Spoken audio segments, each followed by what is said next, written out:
rise for the Pledge of Allegiance. I pledge allegiance to the flag of the United States of America and to the republic for which it stands, one nation, under God, indivisible, with liberty and justice for all. This meeting is being electronically recorded, and we'll do open forum. This is a time for when members of the public may address the school committee. Open forum is not a time for committee members to engage in dialogue with the members of the public. Is there anyone here for open forum? No? Okay, so we'll close open forum, and we'll move on to the consent agenda. The first is a motion to accept the donation of $20,000 to the Attleboro School District by the Bristol County Savings Bank. So moved. Second. I forget. Okay. We just publicly thank the Bristol County Savings Bank for this generous donation, which is going to be used for the math and technology program, I think. Okay. So motion approved. Motion to accept a donation in the amount of $1,387 from Chestnut Hill Studios to the gift donation budget line of the Attleboro High School. So moved. Second. Okay. Motion's in order. Everybody approve? Aye. Okay. Motion accepted. Motion to accept a donation in the amount of $1,800 from Absorbent Specialty Products for purposes of athletics and softball. So moved. Second. A motion is in order. Any comments? All right. Actually, that's some friends of mine that own that business. It is, a great thing that they're willing to give back to the schools. Okay. All in favor? Okay, all in favor? Aye. Motion approved. Motion to accept a donation in the amount of $1,000 from the Feinstein Foundation for deposit into the Studley Gifts donation line. So moved. Second. Any comments? No, just another great donation from the As partnership always. that they've established over there. Okay. Motion to accept? Aye. Aye. Motion approved. Motion to accept a donation in the amount of $331.70 from the Wamsutta Middle School Student Council to be deposited into the gifts donation line. So moved. Second. Okay, any comments? Motion to accept? Aye. Okay, motion passes. Motion to accept a donation in the amount of $160 from the Benevity Community Impact Fund to be deposited in the Peter Thatcher Elementary School gifts donation line. So moved. Second. Okay, any comments? Motion to accept? Aye. Okay, approved. Motion to accept the attached list of books from the Book Donations Project for use in the Hyman Fine Library. So moved. Second. Any comments? It's a really big list. Really great books on there. Motion to approve? Aye. Motion accepted. A motion to ratify approval of a field trip proposal for Attleboro High School students to attend the United Nations Conference at the Sheraton Hotel in Boston from 1/29/15 through 2/1/15. So moved. Second. Any comments? I heard it was really good. Yeah? Motion to accept? Aye. Motion to approve the final field trip proposal for 24 high school students to attend the National High School Cheerleading Championship in Orlando, Florida, from 3/20 to 3/23. So moved. Second. Any comments? Okay, motion to approve? Aye. And I'll abstain. Okay. Okay. Pursuant to MGL 53A and a half, a motion to accept and forward to the Municipal Council for approval of the following tangible property items from the Willett PTO. So moved. Second. Any comments? Motion to accept? Aye. And a motion to declare the following items as unrepairable. A Roland digital piano. So moved. Second. Okay. And motion to approve? Aye. All right. Yes, sir. Thank you, Mrs. Scales. And am I correct that we have not yet voted on that first item, the Bristol County Savings We did. Bank? We did. Well, we had a motion, it was seconded. We could Joel, just, We'll say it's still on the floor then. All in Okay. favor? Aye. Motion accepted. There we Thank go. you. All right, and again, thank you. Tonight is a special meeting of the Attleboro School Committee scheduled as a result of a series of cancellations in the Attleboro School Committee that have taken place over the course of the last month. It's well known, to say the least, in the community that our area has been hit with inclement weather over the course of the past 4 weeks. We've discussed here briefly on February 3rd the various contingency planning going into dealing with the fact that so many days of school have been lost for our students. There have been a series of cancellations. This has been disruptive, obviously, for the community at large and for this committee. And I said to the committee in a memo yesterday that we lost some significant time and traction in the first month of the school with the bumps in the road related to our transportation services that set a variety of items on our to-do list back, and that really put us in a position where not meeting for a series of weeks is particularly problematic. So I appreciate the committee's willingness to come in during the vacation week. I know that's not necessarily keeping with tradition, although when we've set an ambitious agenda for ourselves, and we certainly want to do everything we can to fulfill it. So with that, we do have an open forum scheduled for the agenda, and so I'll just read the. We've already taken care of that. Did we really? Yep. Okay. In that case, we'll just ask one more time. Is there anyone who would like to address the committee in open forum? No? Okay. Hopefully there's a tight camera shot in the offices right now. The variety of things have really slowed us down, and obviously traffic is an issue as well, and the person who's supposed to be addressing the committee right now is stuck in traffic. So that was my attempt to stall over the last couple of minutes, and I think we'll just take a brief recess until we get everyone here and situated. So we'll take a 5-minute recess.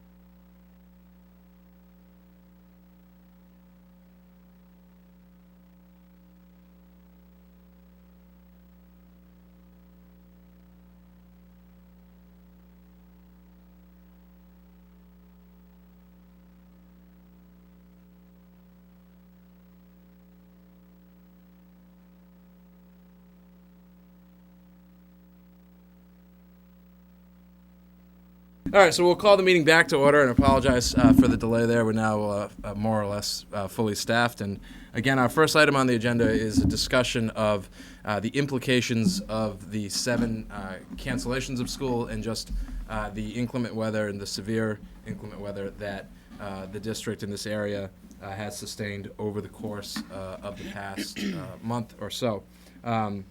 I know there are some specifics, and my sense is that the committee has some questions with regard to those specifics, but I did want to open tonight just by giving the Assistant Superintendent of Schools, David Sawyer, the opportunity to address the committee and to discuss a little bit about the educational impact of what we have dealt with over the course of the past month, any concerns that the administration feels need to be brought to the school committee's attention, and then we'll sort of walk through the various decisions that may need to be made and some of the options that may or may not be made available to the district by the Commonwealth. So, Mr. Sawyer, if you could discuss with us from the professional educator's view, where exactly have the storms of the past month left us, and what is it that the school committee needs to know?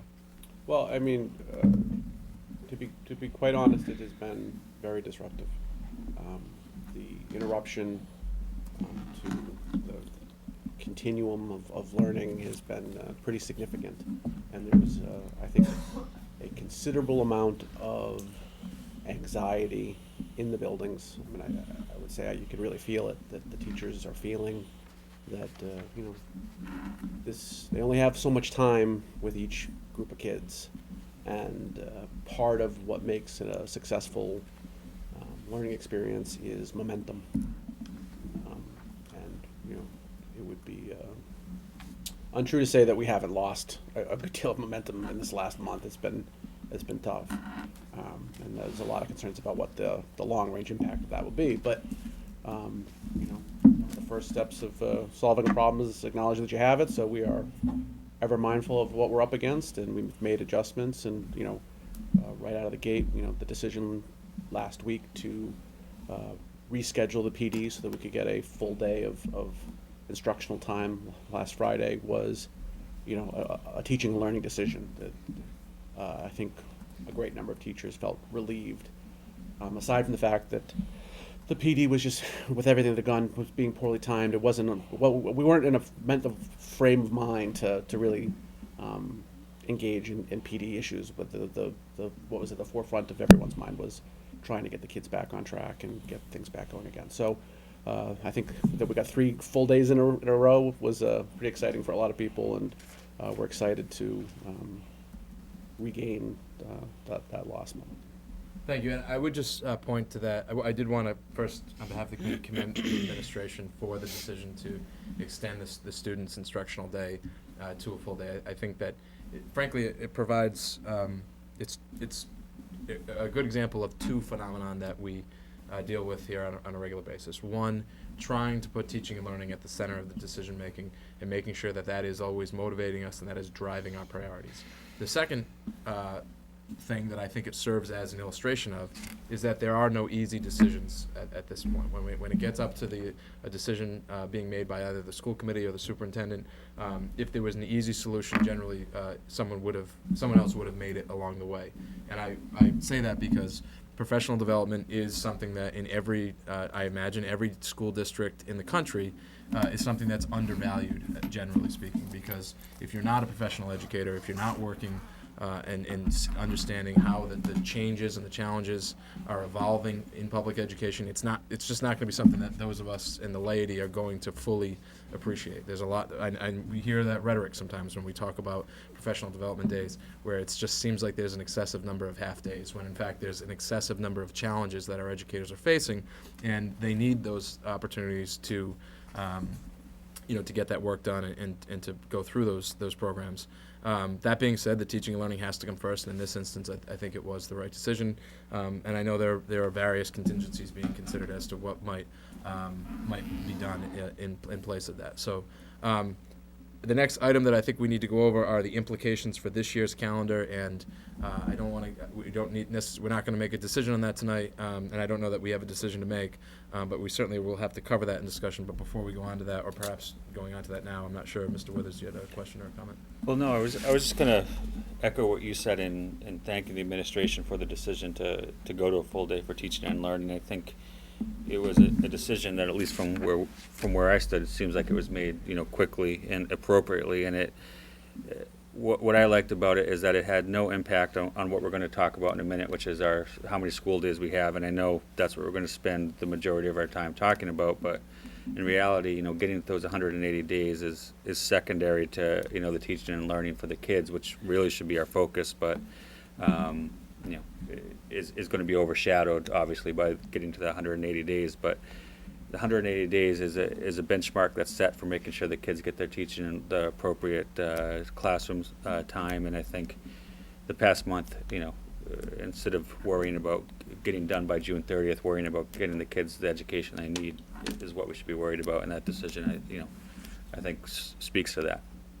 And now we'll probably spend 45 minutes talking about school days, which is understandable, but I did want to make that point. I bet we can keep it under 45 minutes, but I agree. Again, these are complex things. There's a number of things to be concerned about, but there are many instances in which you can sort of peel away or peel back all the noise and sometimes the nonsense and get down to a relatively simple, discrete decision of what's in the best interest of students. And I think that that decision is an example of that. So thank you for that. So we'll go on now to the implications for this year's calendar. The last time the school committee was able to convene, I made the point that at that time, the last day of school was scheduled for a date that at the moment is not particularly relevant, so for purposes of not confusing people, I won't mention.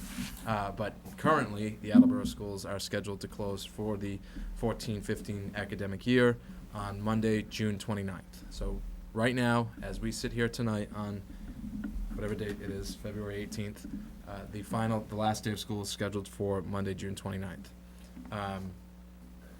There are, as we discussed last time, generally speaking, three ways in which the district could adjust their calendar, our calendar. One being currently there's what is referred to as the Attleboro holiday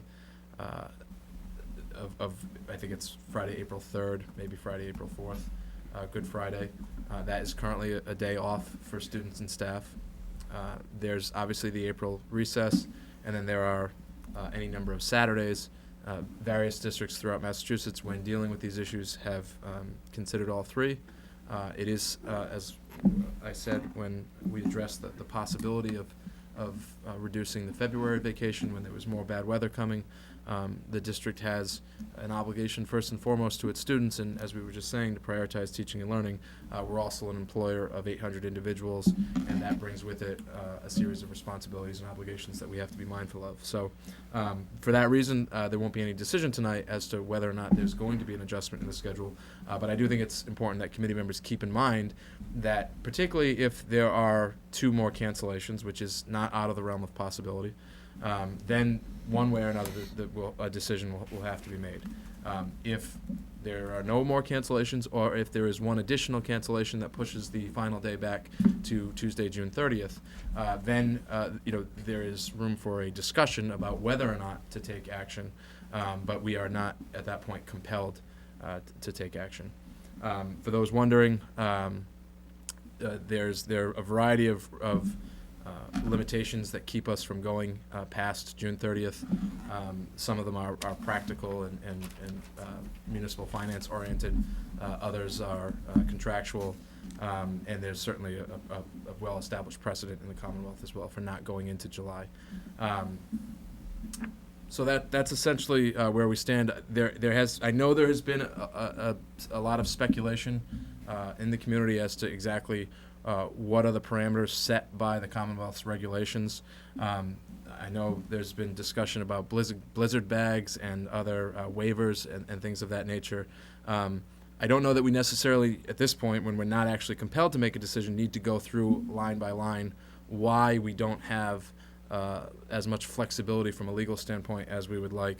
But it probably is sufficient to say that we don't have a lot of flexibility, that we are generally boxed in by the 900 and 990 hour requirement of the regulations, and the now somewhat famous 180 day requirement as well. As Mr. Withers alluded to, extending the half day to a full day does not relieve the need to make up those days. I think, interestingly enough, and when the state does interesting things, it's worth pointing them out at the local level. It is in the regulations, and certainly in the department's guidance, that should there be a cancellation after April 1st, which we have had in the past, because we have exhausted the 5 days and then some that were built into the calendar, we would not be required to make those up in June. But for any cancellations up until April 1st, those would be required under state law to be made up. Exactly why the value of a school day in March exceeds the value of a school day in April, I don't know. That's a question that would have to be sent north. But I do think it's one that's worth asking as these discussions sort of unfold. So with that being said, are there any comments or questions from members of the committee right now with regard to where we are and where we potentially might be headed in terms of this year's school calendar? Mr. Withers.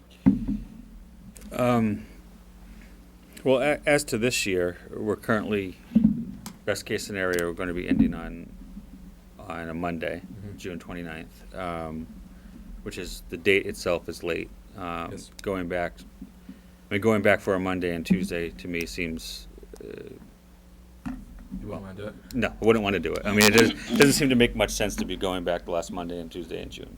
I think even more so the Right. last Monday. Right. Even more, that was going to be my next point. Even more so, to just go back on a Monday to me makes no sense whatsoever. We have obviously the one day, the Good Friday, the one day that not a lot of districts have off. I mean, to me, understanding that there are, hoops we have to jump through to get it approved. To me, to cancel that day off, to best case scenario, end on the Friday. Worst case scenario, it gives us more leeway going into possible additional snow days. It makes sense, and it's something I think we should be focusing on doing now. I mean, I know that there are some. I mean, listen, this issue, there are obviously people in the community that have different opinions on every single possible option. To me, the one option that doesn't make sense is that, although people, I shouldn't say it doesn't make sense, that I don't agree with, that some people believe in, is that, well, we're not at a crisis yet, we still have days left, don't make a decision. Sure. To me, going back on a Monday, while it might not be a crisis, makes no sense, and you don't not make a decision just because you're not at crisis point. So Sounds like the Withers kids are staying home on a Monday. What's that? It sounds like they're watching. They're saying, Yeah. "No, Daddy said it makes no sense." yeah, so No, I mean, I think that's something that, I would strongly support and Yeah. urge us to pursue now, and not wait any longer than we have. Any longer than we Yeah, have to. and I certainly think it's true that the committee wants to give as much notice to community members as possible, for scheduling purposes and everything else. And certainly, just like other days with religious significance, if there are students or staff members who are observing, the district would want to be respectful of that and make sure that that's factored in. But I don't anticipate any particular issues with that. So I think those points are all well taken, and I certainly think the point about wanting to move urgently if we can to try to expedite this process just to provide clarity to the community, I think that's true. And I would just say that we'll be touching upon this matter in a different forum, but certainly my guidance to the administration will be to pursue whatever the plan is going to be in an expeditious manner. Mrs. Sawyer? Yeah, I think we are at a crisis right now. I mean, we're talking about another snowstorm coming up on Monday. I mean, God knows what's going to happen with that yet. I think we should be reviewing all options. Why just look towards Good Friday for one day? Who knows what's going to happen with the weather pattern we're in. Mm-hmm. Yeah, well, I would say that I think we are reviewing each option. I think that, generally speaking, there are three that the state has this is guidance from the commissioner that he's issued each of the past 2 Fridays, that those are essentially the pools that the districts can choose from. Some of the other processes that have been referenced inexplicably, I would say, in some of the department's communications have to do with waiver programs that are designed to be put into place prior to a school year for districts that are adopting modified schedules for educational purposes. And in those waivers, which again, why the waivers would have been mentioned in the communication, that when you look at the waiver criteria, it explicitly says it does not apply to weather situations, I don't know.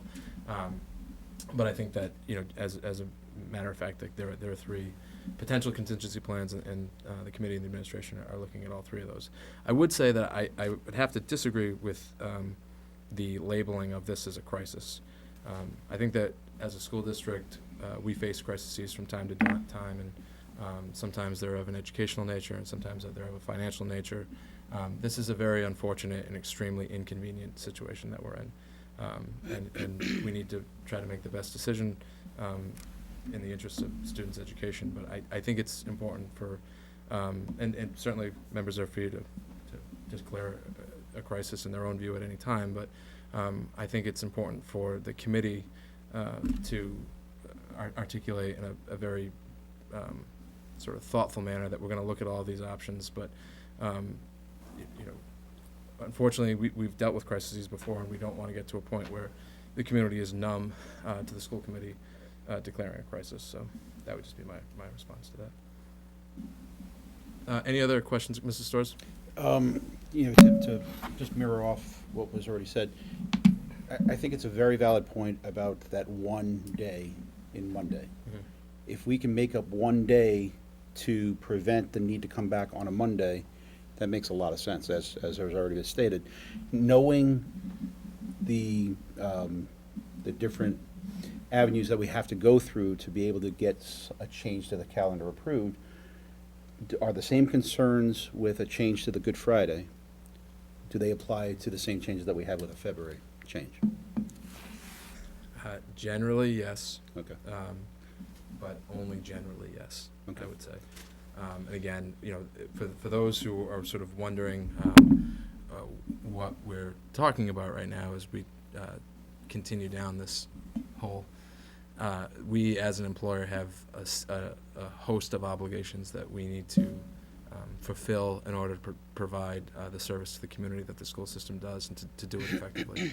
And so when the committee or the administration are faced with moments of this nature where decisions have to be made, we need to make sure that we are making them while also fulfilling each of our responsibilities. And so there are variables that distinguish the April days, both Good Friday and the vacation, from the February days. But they are several of those concerns still exist. But it is not true to say that there's no distinction between them. Mr. Larson.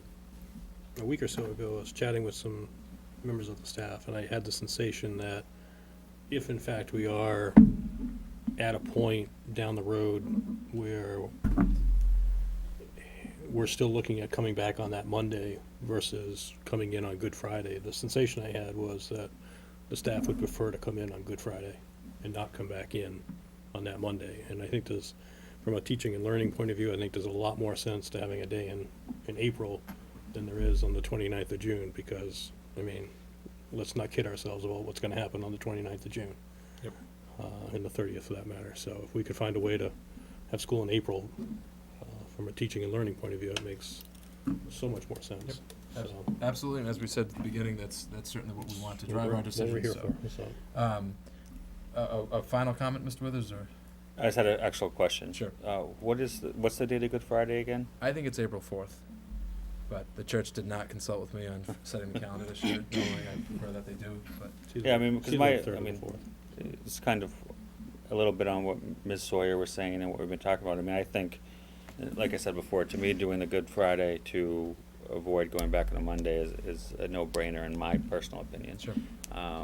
But if it comes to pass that we have 2 snow days, you know, I think, you know, I personally I don't think we should go back that Monday and Tuesday anyway. And so I think that's a discussion we need to at least be opening, Yep. you know, through the channels we need to make sure that if we have 2 more snow days in the next few weeks, we can have the proper notice to, you know, if we have to take a day off April vacation or whatever we need to do. I think Right. those all need to be on the table, and the wheels need to be put in motion. Yeah, and I would just say that they are, and they'll continue to be, because, as you said, you know, right now, it may be clear to many that there's a clear good option.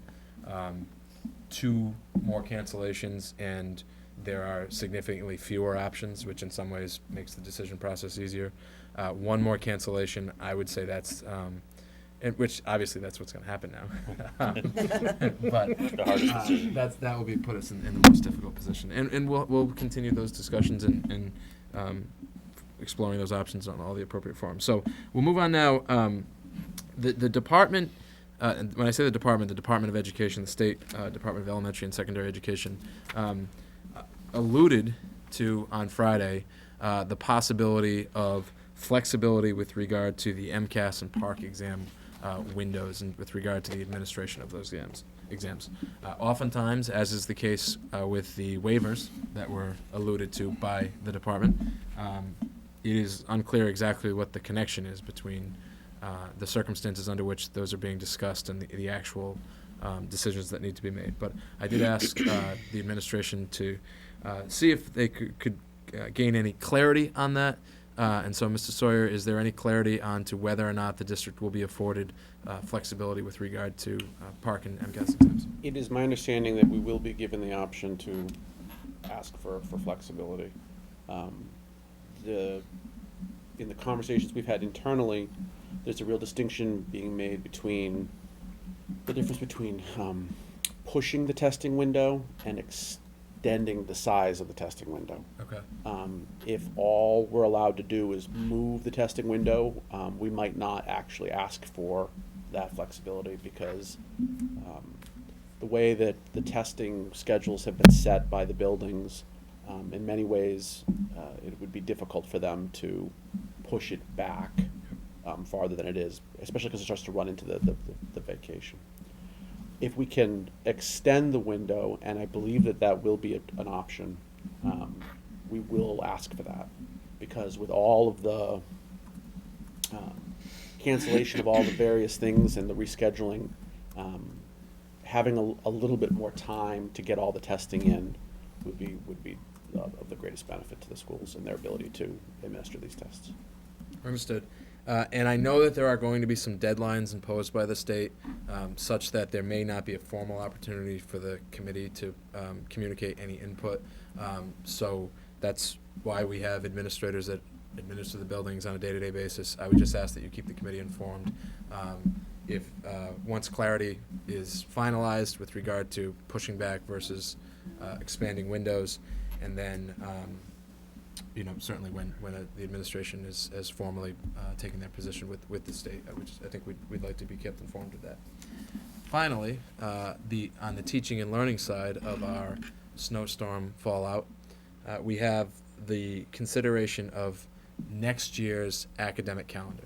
Now, the committee will remember that almost a month ago, when the school committee was set to convene on January 26th, the representatives from the Leadership Advisory Board were prepared to present a proposed 15-16 academic calendar to the school committee.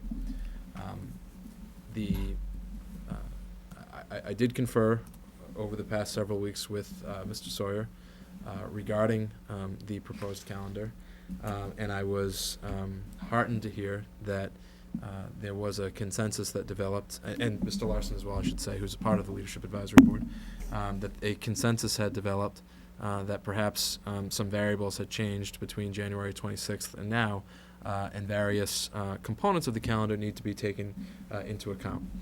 I expect that the new proposed calendar will be presented to the school committee on Monday, February 23rd. So I believe there'll be representatives here, and they will be here to discuss the calendar, discuss the features of the calendar, discuss the priorities that were kept in mind in the creation of the calendar, and so I think we'll wait to discuss that at that point. I do want to just sort of explicitly state one facet of that calendar that again will be circulated to the committee on Friday and will be presented publicly on Monday. The proposed calendar does include the February vacation for next year.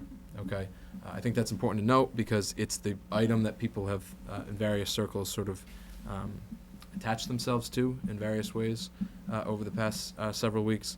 But as we'll make very clear on Monday, the calendar also takes significant steps forward in achieving the problems that have manifested themselves this year with regard to the projected late date of school closing. And so the Leadership Advisory Board, which Mr. Sawyer presented to this committee about in the fall, which is a new and growing institution within the school system that is aimed at providing for greater collaboration with staff members and really sort of elevating our professional culture in a way where we're treating our educators with the respect that they deserve as professionals and involving them in the governance and the decision making of the district. This is in a lot of ways the Leadership Advisory Board's sort of, is it fair to say it's sort of first official work product, and it's been a tremendous amount of work, and I'm grateful to Mr. Larson, to Mr. Sawyer, and to all the representatives from the staff who have participated in the program, and I think that it'll be a very good discussion, and I think that those who are concerned about the late date at which students are going to depart this year will have an enthusiastic response to the work that will be presented on Monday night. So again, that's a discussion for Monday, but to avoid sort of the speculation that is surrounding these issues right now, I did just want to communicate that point. Mr. Sawyer, anything to add? Or No, certainly the context has led to some rethinking, and we look forward to bringing a renewed proposal. Sure. Mr. Larson. It's been a fascinating process to watch them go through over the last 3 or 4 meetings. I'm technically not a member of the lab. I go to their meetings as a guest, but watching the conversations and watching this whole process transpire has really been a great thing, and there's a lot of great potential for this group of people and the subgroups that are going to be working for them going forward to really be able to take a very novel and very unique approach to solving some issues within the district. So really looking forward to Monday night. Thank you. I would just say I think that's an important point, because at the end of the day, that the issues that the Leadership Advisory Board will take on and that they'll discuss and that they'll deliberate over will far exceed where vacation is in terms of list of importance. There are a host of issues that body and this body will be confronting in the coming months and years that have a direct impact on teaching and learning, which has been said probably more often in the last 30 minutes than it usually is, but that's probably something we can learn from. That has to be our priority, and that has to be our focus. And so the issue of the moment is the cancellations and the implications of all this snow. But I think that we owe it to the 6,000 students to maintain our focus and recognize that, most winters, even when we have a lot of snow days, the following year, everybody's asking, was it last year that we had cancellations? And then there's usually a debate as to whether or not it is. I'm not sure that'll be the case this year, but certainly to some extent it's still true. So, having walked through our teaching and learning implications of the storms, we'll now move on to the operational side of the house with our Director of Finance and Controller, Mr. Furtado. And so we have a few questions, and I know it does. We always say when we have these issues that Mr. Parento and his staff do a tremendous job, and that certainly has been as true this year as any other year, and our gratitude goes out to everyone who has kept the buildings operational over these past several weeks. So, Mr. Furtado, do you want, I know, given what happened in North Attleboro in the last day or two, there are going to be some questions just in terms of the preventative measures that we as a district have taken with regard to our roof safety. If you could incorporate that into your comments, we would appreciate it. But if you have any other thoughts or comments with regard to how we're handling this on the operational side, we would be happy to hear them. Sure.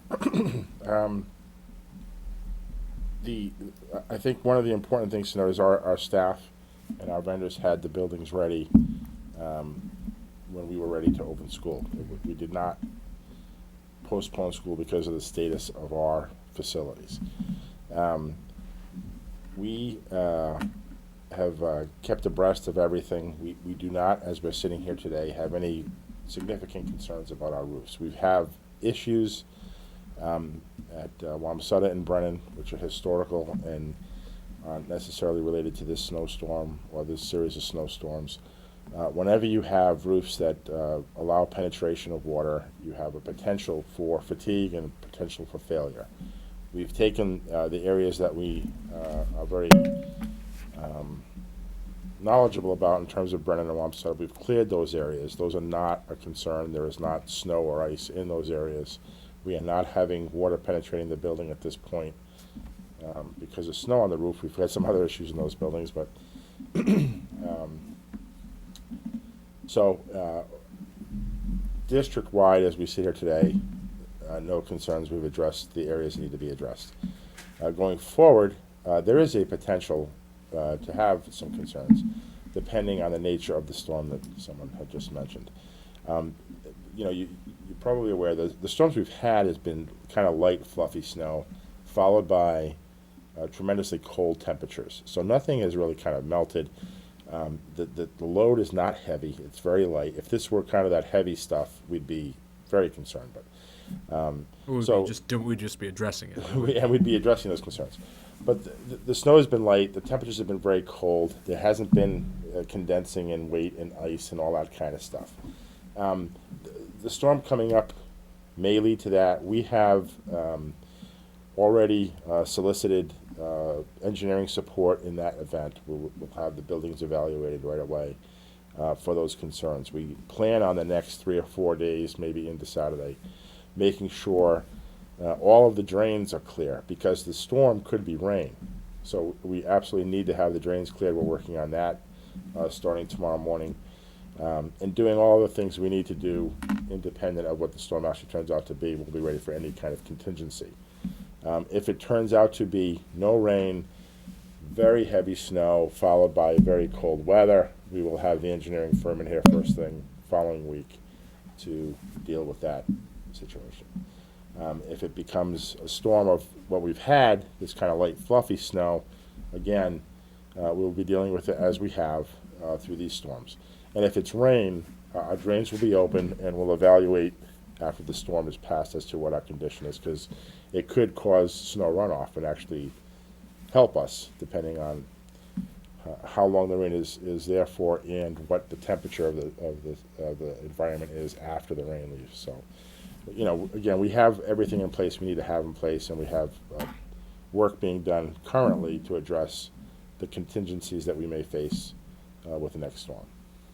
Thank you, Mr. Furtado. Now, any questions with regard to Mr. Furtado's comments? Okay, so we've worked through sort of the safety concerns and certainly made note, importantly, that the district was in fact ready to open in a timely manner. However, in light of this unprecedented weather that we've had, there are financial implications to that, and ask Mr. Furtado to comment on that. And again, Sure. I don't anticipate any action tonight. The administration has instituted a spending freeze in the district, not terribly out of the ordinary at this time of year, frankly, but certainly the budgetary circumstances have been exacerbated by the historic amount of snow that we've received. So, Mr. Furtado. Yeah, the entire genesis of that is, and I debriefed the mayor on this today. In 2014, the district expended approximately $83,000 for snow removal for the year. In 2015, when I got here, there were no funds budgeted for snow removal, so we transferred $70,000. I tend to be an optimist, so we transferred $70,000. I'll teach you for that, won't it? with this committee's approval into the fund that we use for snow removal for that purpose. We did it. So I guess we will learn a lesson. You allowed me to do it.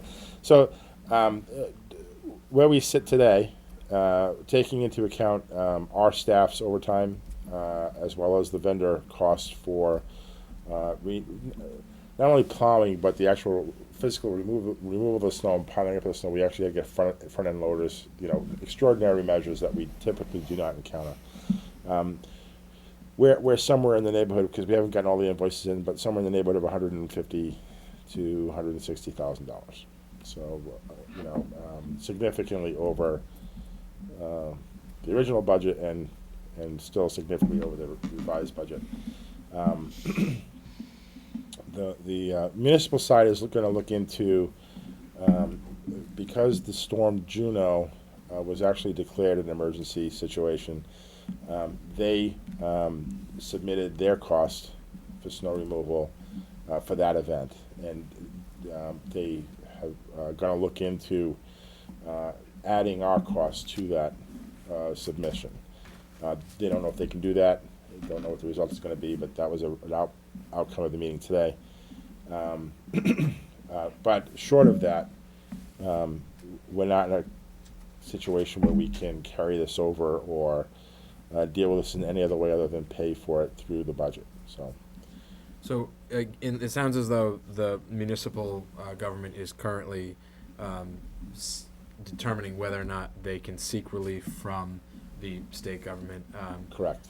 Certainly, I think regardless of what the outcome of that turns out to be, I imagine it's going to be this committee's priority to seek relief from wherever we can seek relief from, and the municipal government would be our first stop, I suspect. So is there any benefit to us formally voting on that request tonight? So it may be the case that in the conversations between the municipal and state government, the fact that that request has formally come from the school department, which I gather it's been informally conveyed, but would you prefer that we do a motion now to sanction that? Is there any benefit to it? I don't think so. I think that the city appreciates the situation, and it Okay. would certainly, go to bat for us if they were able to. I meant more with the state. Would it carry any additional weight with the state if it's an action? I don't think so. I mean, I don't know. I don't know that. Okay. One or the Mr. other. Storrs? You had indicated that they're looking in to see if they could add our cost to what they've already submitted. Is the problem that because they've already submitted, a change to it isn't difficult? Meaning that if Yeah, they... no, I don't think that's it. I think that what they were asked for, it's sort of a definitional issue. What they were asked for were the costs that they incurred as a municipality for the removal of snow. Because we pay our own bills, there's a perception that there's sort of a divorce there. So they're going to try to augment their submission with our costs and see if that works. I don't know how it's handled in other communities.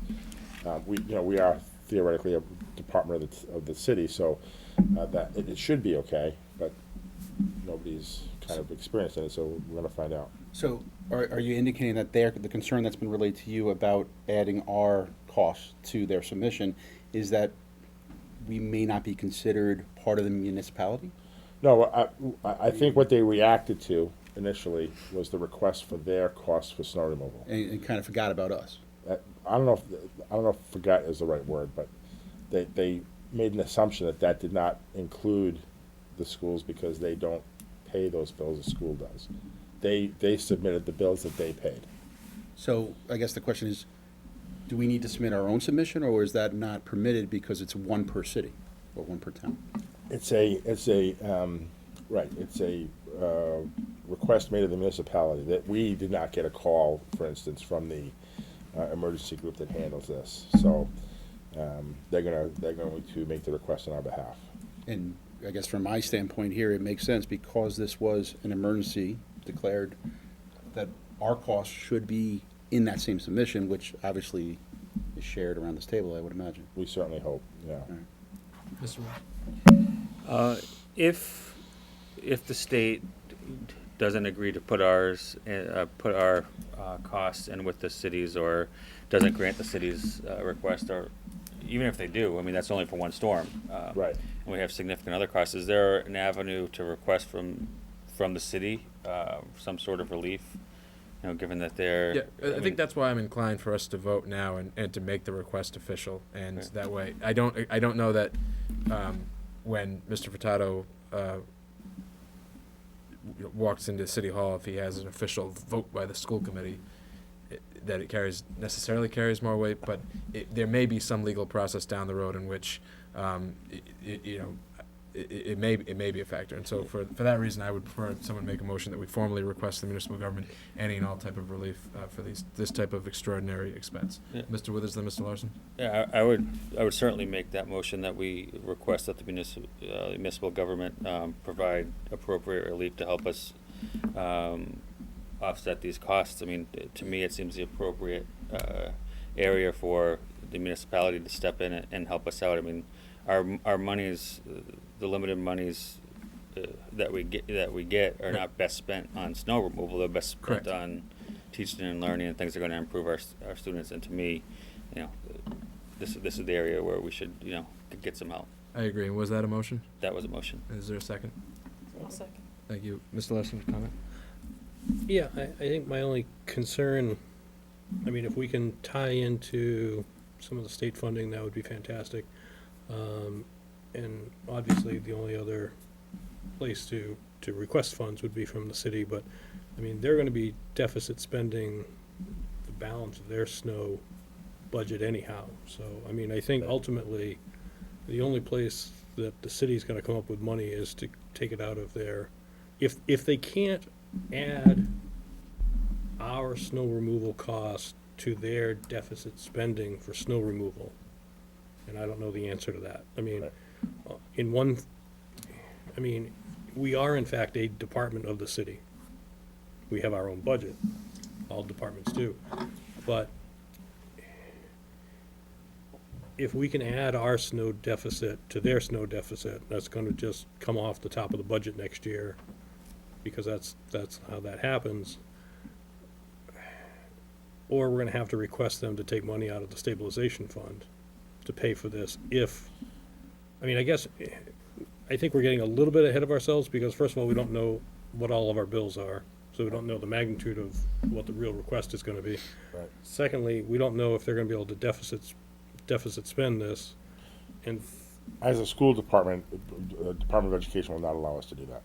right, I know we can't, but what I guess what I'm saying is, we don't know if City Hall is gonna be allowed to take our deficit and add it to their deficit, which they can do. So I guess, Yeah, I don't have a big problem with the motion. I think there's just a lot of questions out there about Right.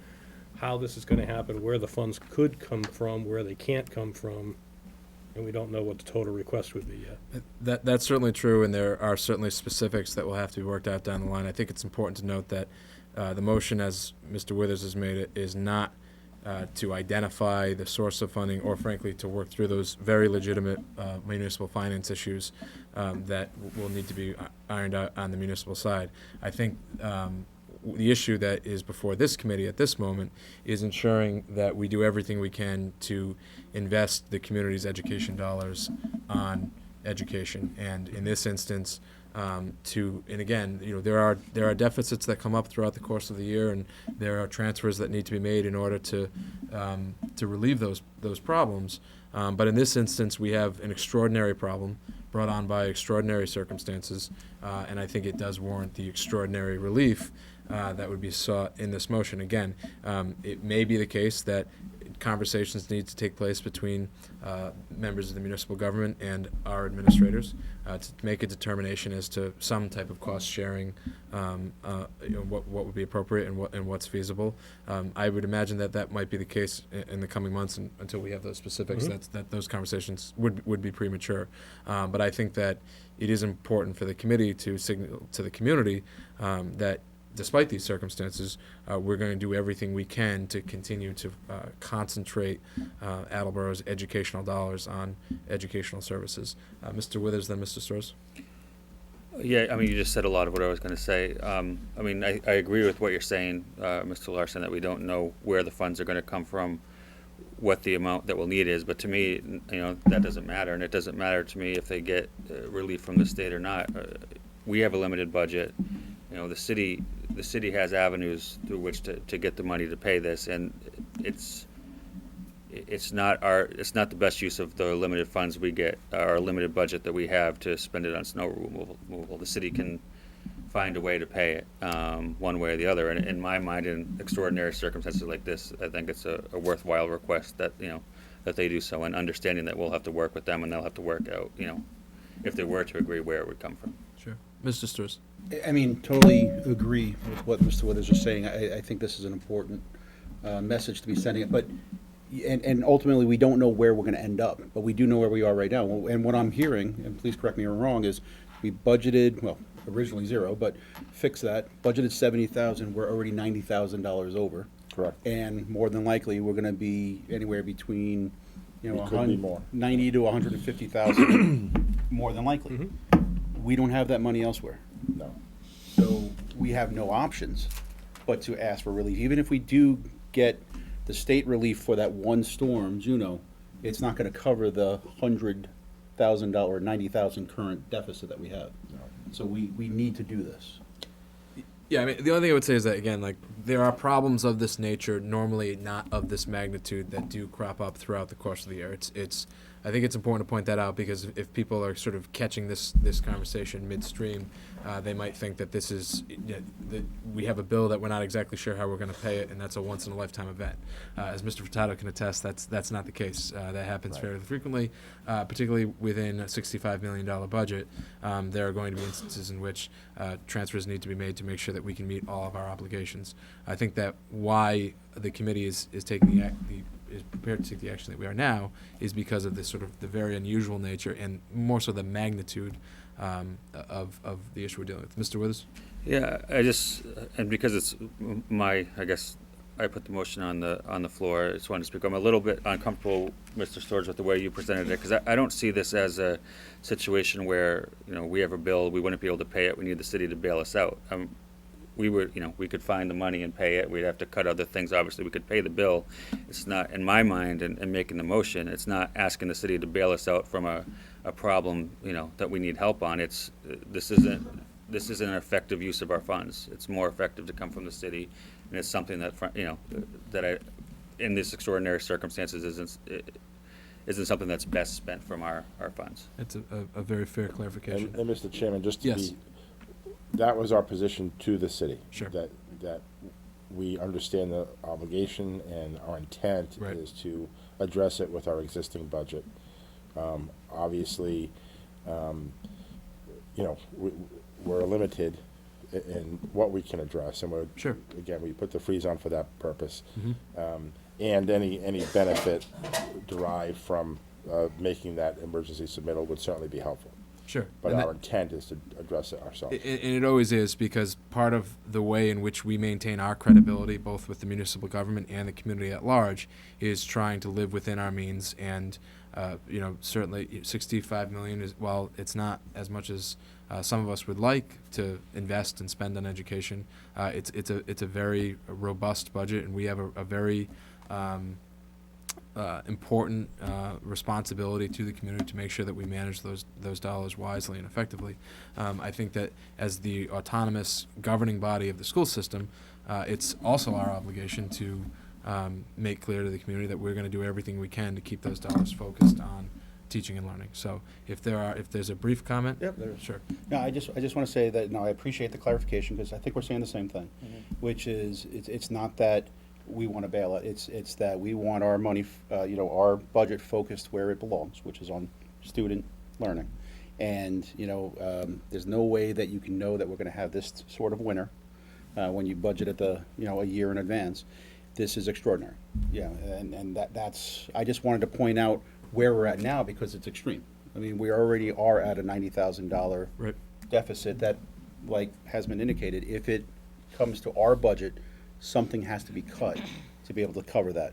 That's why I think it's, we're definitely on the same page on this. Excellent. Okay. Any other final questions or comments related to this particular motion? All in favor? Aye. Opposed? Abstentions? Motion passes 7-0. Thank you, and we will. Mr. Furtado, did you want to just touch upon? I know we have had some facilities issues at various buildings. I haven't actually, in the briefings I've received, it was frankly unclear whether or not they are directly related to this particular weather, or if it's just sort of a bad coincidence. I'm speaking particularly with Sure. the Brennan issue. We've had three buildings with some pretty significant issues. Brennan, I'm referring just to the infrastructure. okay, Components. two then. Brennan, we had a drive in the heating system fail.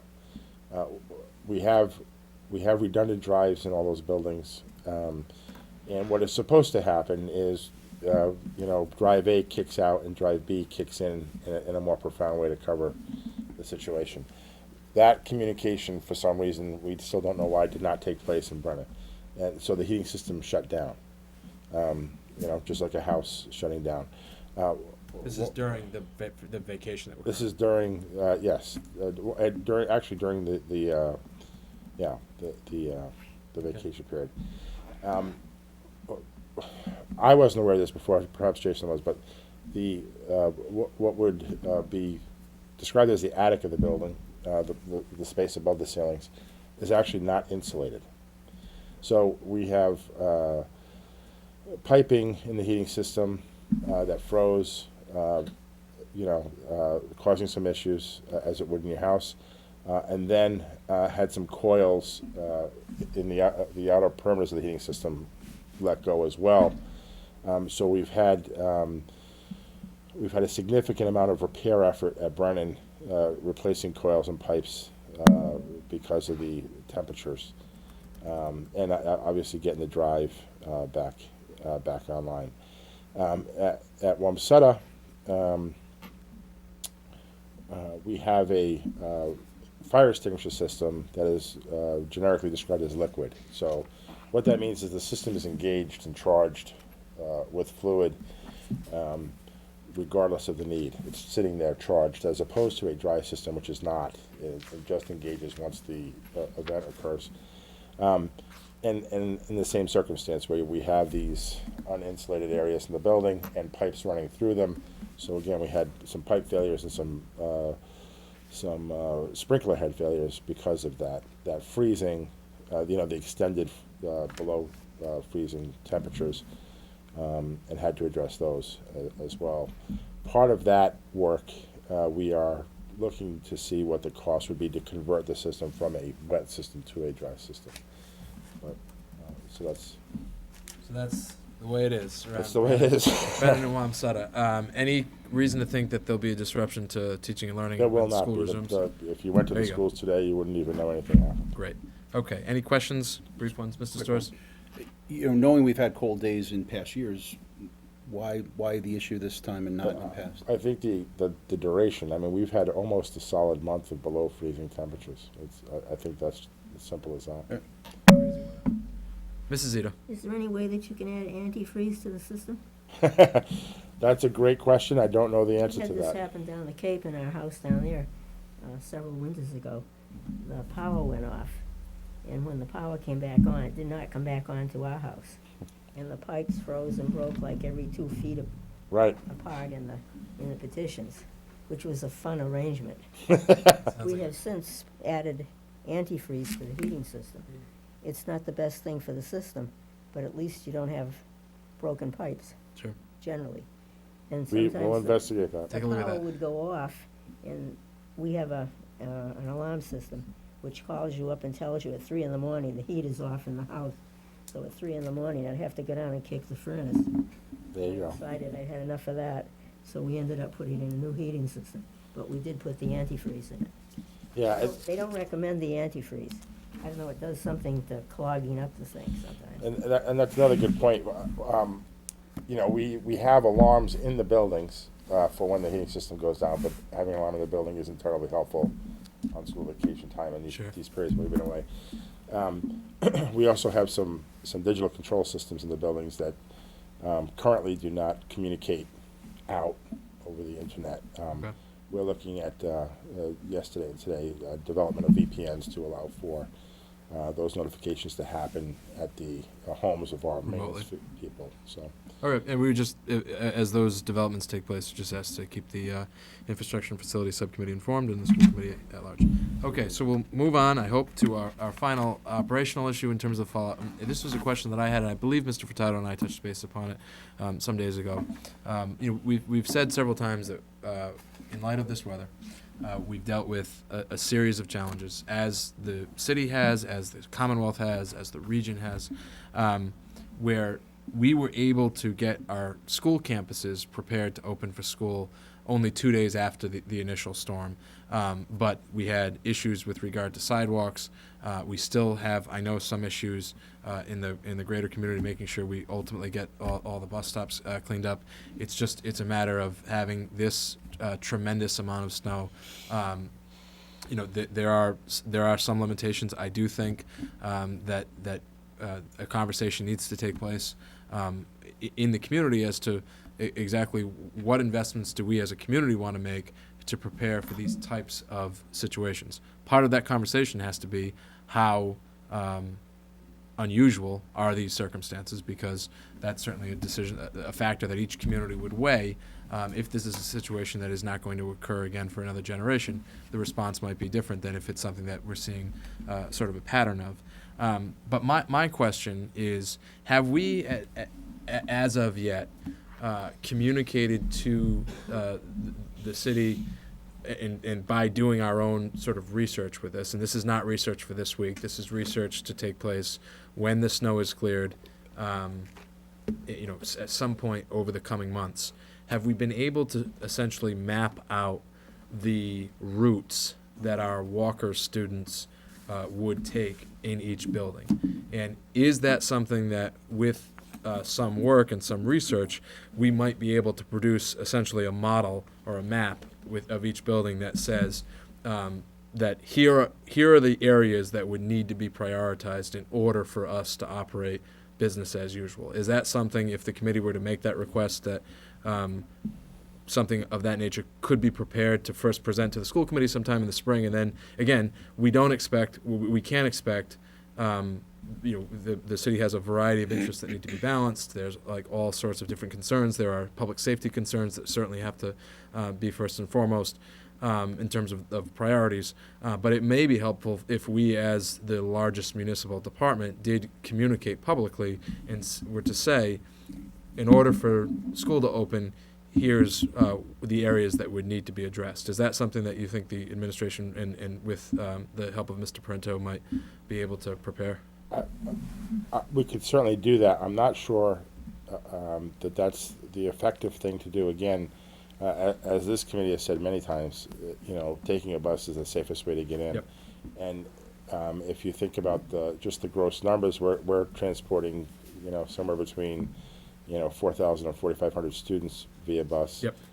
In a district that has 6,000 students attending school. So most of the kids are going by bus. So if we're to prioritize walking paths. Yeah, and I just want to clarify one point. Yeah. I'm not suggesting that this committee should or could actually prioritize what's cleaned up first. I don't. That is not within our purview. It is not within our realm of expertise. That's not at all what I would suggest. What I think might be helpful, though, is if we were to produce something that were to say, based on where our buildings are located and based on where students walk to school, and again, to some extent, this is self-evident. If it's a street by the school, you can assume that there's a student walking on it at some point during the day. But it might be the case, based on our radius where we set with regard to transportation, we might be able to say this is the walker zone, that there would need to be clear passageways in order for school to safely open. I just want to make sure that I'm providing that clarity. I am not suggesting that we would or should prioritize what actually gets plowed or cleaned up. Yeah, we can certainly provide that information. I think the bus stops, just generically and in general, are critical, and I know in this series of events, the immense challenges that the city had in dealing with that. And our reaction to that is, we're changing on the fly. Our drivers, if there is a stop and they get to that stop and there's 8 feet of snow there that prevent, oncoming cars from seeing kids coming out and that sort of stuff, our drivers on the fly will say, listen, get in your driveway, I'm going to pick you up at home, or I'm going to pick you up at this corner, which is much safer, and doing those things, again, exercising their judgment to provide the safest venue for the students to get on the bus. So when we have conditions that are challenging, we're not going to stay static. We're going to react until those conditions remedy themselves. And regardless of what preventative steps we might take, though that will still have to be the case, obviously. We'll continue to have to make ad hoc decisions to prioritize student safety. I think what I would say, and you sort of anticipated my next point, is that while given the issues we had with regard to Walker students and the need to keep school closed additional time, I do think it would be useful at least to see, again, this may be as simple as taking an aerial view of the school and drawing at the marker saying, here's your zone, X amount of geographic, whatever, how do we measure it in miles, from the school and map out those common Walker routes. But it also, as part of what we're going to be talking about momentarily, our goal of mapping the bus routes earlier, I would hope would give us the flexibility to be able to also say, at a time where we are not in the midst of a snow emergency, here is the map of the district's bus stops. Here is where we have particular concern in terms of where snow accumulates, and just hopefully be able to communicate that in as organized a manner as possible. At the end of the day, we are not the entity responsible for that cleanup, and the entity that is has a series of competing priorities and issues that need to be dealt with. But I do think it is incumbent upon us as a school department to communicate that as readily as possible. We do, again, as a matter of course, every year, we do provide the city with a specific listing of all our bus routes and bus stops. Okay. As part of their emergency management plan. Sure. So they have that information. What they don't have, and what we haven't given them yet, is, hey, by the way, these 5 stops seem to be particularly an issue in this circumstance. Okay, so in that case, again, these are essentially, while everything's being done right now to address these issues that can be. This is an effort to attempt to address to the extent possible. It is not going to be a perfect situation. If we have a historic amount of snowfall next year, there is going to be a limitation on what can be done. Right. But because I do think it's incumbent upon us to do everything we can, particularly when you've sort of lived through the type of challenge that members of the community have over the past year, I think it would be worth the committee issuing that directive to the administration tonight to try to prepare for this, and then perhaps at one of our summer meetings, when snow is the furthest thing from our mind, the administration could present what we've come up with. So could there be a motion to that effect? Anyone? So moved. A second? Second. All, any discussion? And what the request is clear? Yes. Great. Yep. All in favor? Aye. Motion passes. Okay. So that brings to an end, for the moment, our discussion on the implications of school being canceled. Again, we try to keep our focus on teaching and learning, but when we have 7 days in a month that already has 5 days off, that's disruptive, and we need to address that. So I appreciate the committee's patience and the administration as we wade through those issues.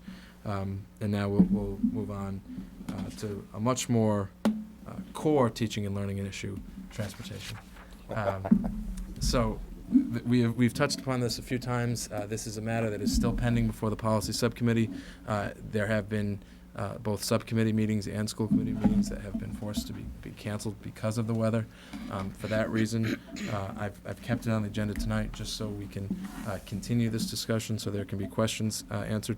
I did just sort of want to map out the timeline.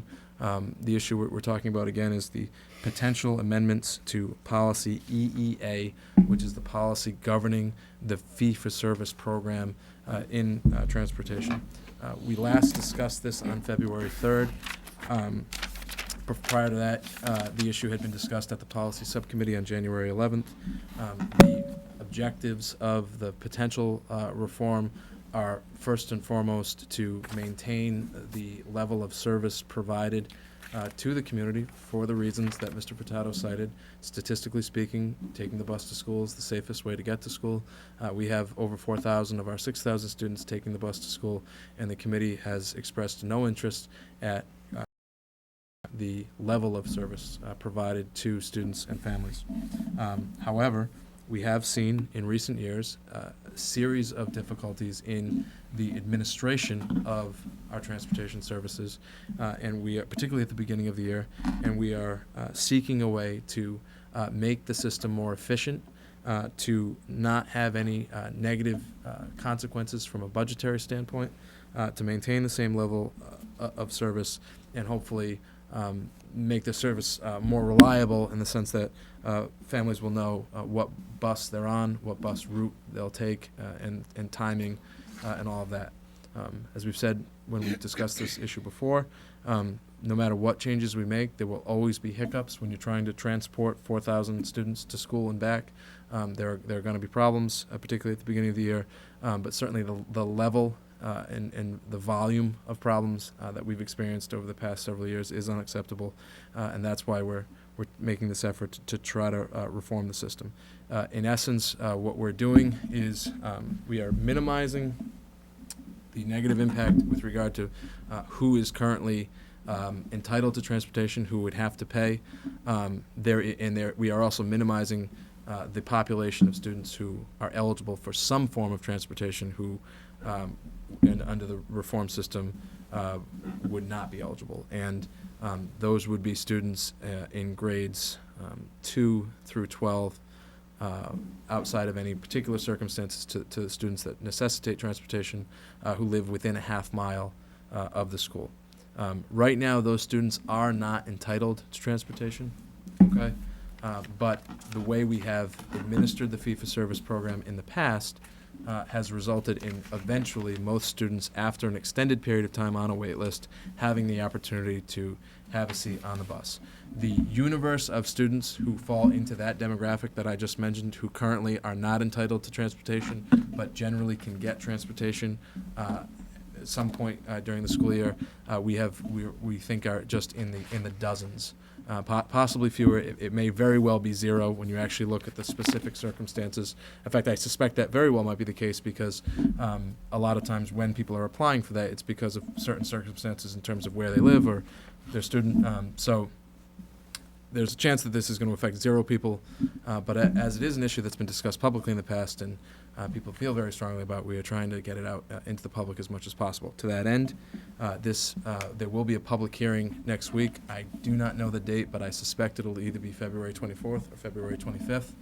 Starting tomorrow, the policy as it currently sits in front of the policy subcommittee will be posted on the school district website. If any members of the community want to comment on it, they're welcome to do so electronically. Mr. Withers, the policy subcommittee chair's email address will be on the internet posting, and members will be present at the public hearing to take comments if anyone feels they would like to make comments. In addition to that, the policy subcommittee will meet on March 2nd. The matter will be before them at that time as well. So there is still ample opportunity for public comment, and again, it will be posted on the school district website by tomorrow. Mr. Withers, anything to add? Well said. Thank you. Anyone else have any other comments or questions with regard to the proposed amendments to the fee-for-service policy? Okay, great. Mr. Furtado? I'm not trying to, apparently, the looks I'm getting suggest that perhaps I'd like to move on, but there's nothing I enjoy talking about more than fee-for-service. Okay, finally, not finally, but next. We have an issue that has been on multiple agendas of meetings that have been canceled, which is Attleboro High School's acceptance into the Massachusetts School Building Authority 270-day eligibility period. Now, I know that this matter was discussed at the Infrastructure and Facilities Subcommittee meeting, so I know that there was some discussion in that forum, but because this is an issue that has been discussed publicly and frankly the general issue of the condition of our flagship school is something that has been talked about here. It's something with a long history, a history that dates back all the way till 1962, and it's one that is extremely important for the community and extremely important for the future of the school system. And so I did want to the extent possible, give committee members the opportunity to discuss and ask questions either of Mr. Furtado, if he has anything to add. I know he's been in contact with some of our municipal officials with regard to just what does this mean, or myself. I did have, and I'll touch upon that in a minute. The one point of clarity that I did want to communicate, and that we've been trying to communicate over the course of the past month, is that the district in 2013 and 2014, fiscal year 13, fiscal year 14, did apply to the Massachusetts School Building Authority through a statement of interest for support for the critical work that needs to be done to Attleboro High School's HVAC and windows. In FY 11 and 12 as well. Okay. We were unsuccessful in those applications. This eligibility period, while related in the sense that the HVAC and windows are top priorities for the district and for Attleboro High School, is not necessarily confined to that discrete project. This project has an as yet undetermined scope. We don't know exactly what may come of this project. That is something that the school administration and the municipal government are currently working with the MSBA on, and it will become clear, I hope, in the coming weeks and months, just what is it that we hope to achieve through being part of this program. What we know is that this is very good news. We know that the high school and the high school's existence and the high school's future is on the radar of MSBA. That is the state entity that we need to be on the radar of in order to make progress. Now, one of the concerns that's been voiced in the past is wanting to make sure that whatever is done, whatever improvements are made, take into account the long-term challenges that all of our buildings face, but particularly the high school. And I wanted to make clear that that is something that has been communicated to the municipal government and from the municipal government to the state government throughout this process, which again is still in its infancy. And so when those discussions unfold, they will unfold in a way that takes into account the need to have a comprehensive vision for what this district needs to look like and what our flagship school needs to look like in the future. Exactly what that means, we don't know yet because we don't know what the scope of the project is, but that's something that we can eagerly look forward to in the coming months and in all likelihood in the coming years. Are there any questions with regard to this issue? Mr. Withers. What's the timeline for hearing from the state and, what we could possibly do as far as money and plans and things like that? Yep. We're in a thing, this phase of the program where we've got 270 days, and our obligation to the MSBA is two things. One is to very specifically define what our needs are, and what's allowing us to do that is a program that we applied for. The heating and windows addresses bigger issues than that. So we have been pretty explicit on the heating and window need, but the program allows for further definition, which we're going to provide. The other part of that that's married very closely to that is the city needs to very, very detailed and specifically indicate to the MSBA what the capacity is to fund a project. So in the case of the high school, our definition of need is not limited to that financial restriction because there could be phases. We could, identify a 3 or 4 or 5 phase project that's comprehensive to the remodel of the high school, but doesn't occur in a way that's hostile to the kind of financial capability of the city. And that's really sort of ideally where we would end up. But we need to be rigorous and specific as to how we define that need. This isn't a time to be playing around. It's a time to be genuine and make sure it marries properly with the city's financial capability, and then hope that the MSBA sees value in exercising the project. And is this any communications with the city? Are they on board in expanding this project beyond what was initially disclosed? I think that I think the city is very anxious to make sure that however we define the project is going to meet the needs as defined by the educational mission of the school.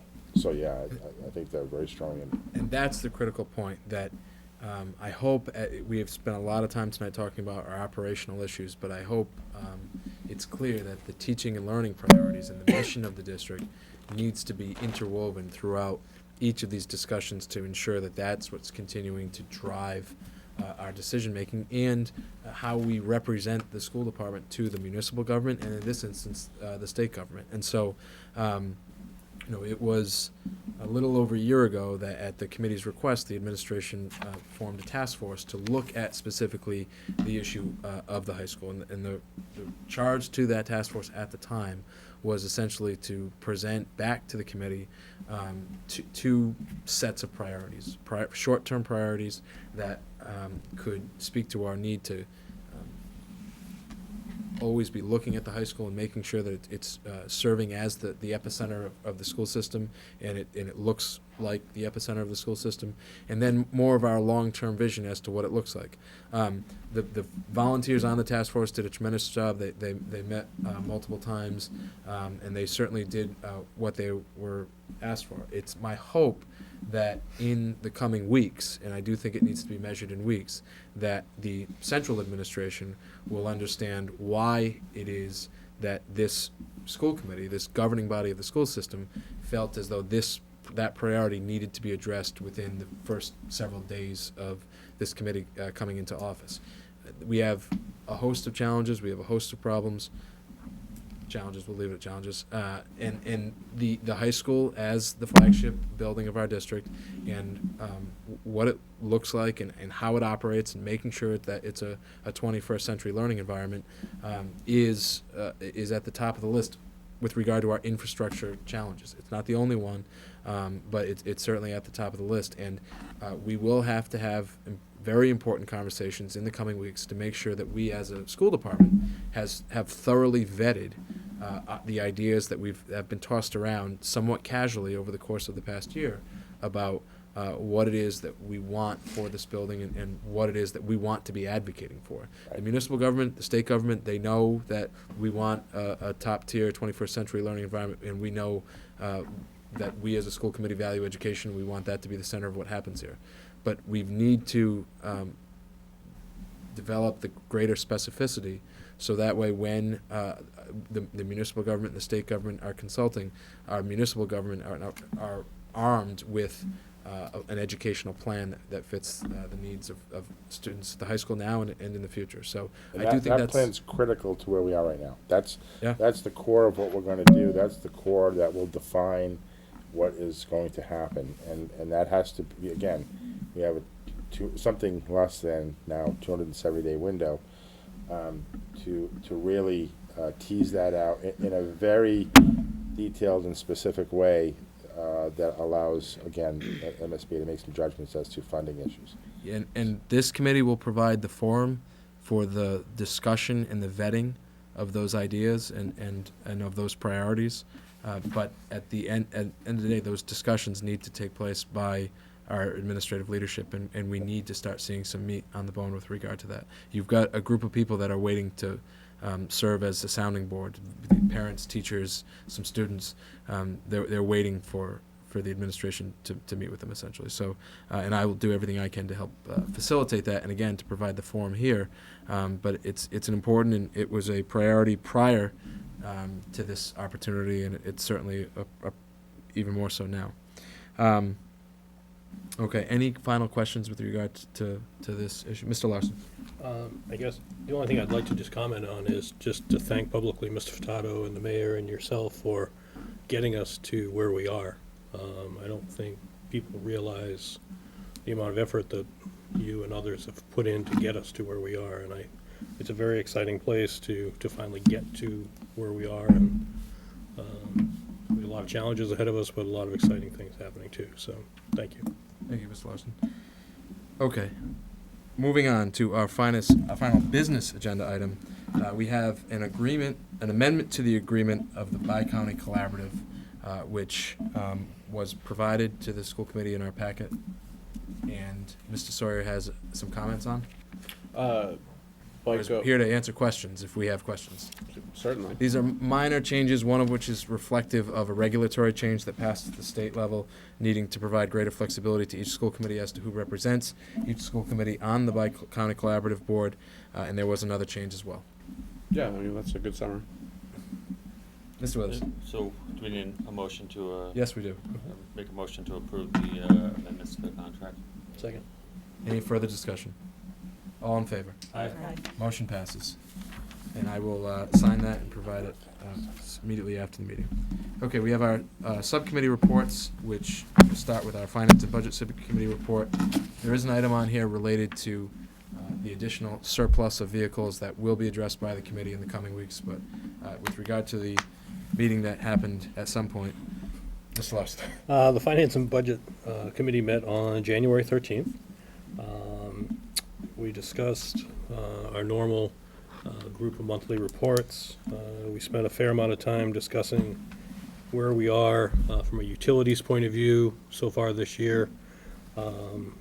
We did not start a big snowplowing budget discussion because at the time of our meeting, we really hadn't had much snow. It's all happened since.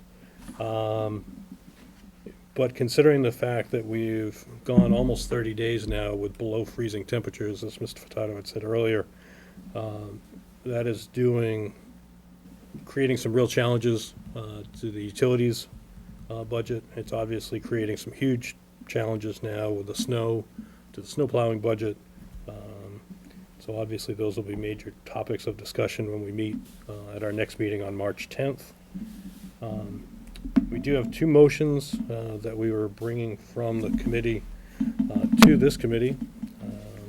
The first one is a motion to deem the following 4 vehicles as surplus: a 2007 Freightliner Classic Bus, a 1998 Chevy Cut Van minibus, 1998 Chevy Cut minibus, and a 1990 Chevy SPO van, and deeming these surplus, and basically we just can't use them anymore, and it doesn't make any sense to continue to spend any money on them. So our recommendation is to deem them as surplus. And So moved. Second. is there any discussion? If anyone wants to view them, I believe they're parked on the side of the lot. They're in the parking lot. Not for long, hopefully. Public Not viewing, for so. All in favor? Aye. Motion passes. Second motion is to direct the administration to create an RFP for a district-wide solar program to review at the next Finance and Budget Subcommittee meeting. So moved. Second. This is a request that we discussed. We're looking to find some creative ways to help offset our utility issues. As most of you all know, our electric bill went up about 25 to 30%, like everybody else's at home. And so with the size of the district that we have, the challenges that we face, we're trying to think of, or I shouldn't say we, Mr. Furtado is trying to think of creative ways of offsetting some of those challenges. Any other discussion? All in favor? Aye. Opposed? Motion passes. As I said, our next budget and finance meeting is March 10th, 7 o'clock in this room. That concludes my comment. Thank you, Mr. Larson. Mrs. Scales will be filling in for Mr. Tyler tonight with the infrastructure and facilities report. The committee met on February 4th. We gathered at City Hall in preparation for Mr. Furtado and Mr. Parento presenting our capital improvement project needs to the city. And that basically was the meeting. And a good time was had by all. Oh, fabulous. Thank you, Mrs. Scales.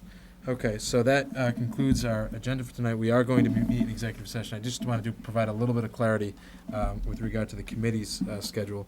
In light of the cancellations, I did post this meeting, or the content of this meeting for both tonight and tomorrow, and in the event of snow, Friday as well.